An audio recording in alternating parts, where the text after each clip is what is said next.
none turi tariki ya 14 z'ukwezi kwa 10 mu mwaka wa 2020. Ku itariki nk'iyi ya 14 z'ukwezi kwa 10 mu mwaka wa 1964 nibwo impirimbanyi umutwararumuri Martin Luther King Jr. yahawe igihembo cy'amahoro ku isi, Nobel Peace Prize. Uyu mugabo yabaye ikimenya bose kubera kurwanira uburenganzira bw'abirabura muri Leta Zunze Ubumwe za Amerika kandi akoresheje ubupfura n'ubunyangamugayo.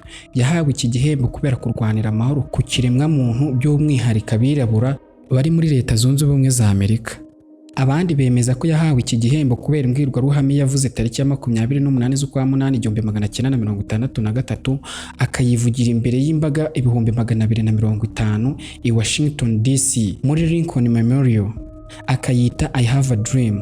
Amateka duhamiriza ko imbwirwaruhame izi imbere y'izindi zavuzwe na muntu mu gihe yaba ishyizwe ku munzani n'umuntu utageze aho abogamiye. Luther King Jr. yarwanye inkundura, arwanisha ibitekerezo n'imyigaragambyo y'amahoro.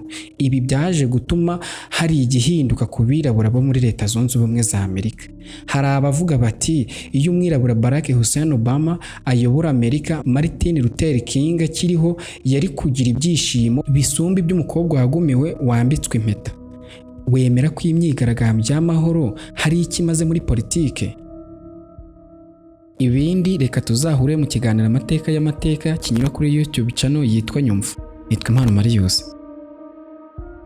Nyumva _rwa. Ntukicwe n'irungu.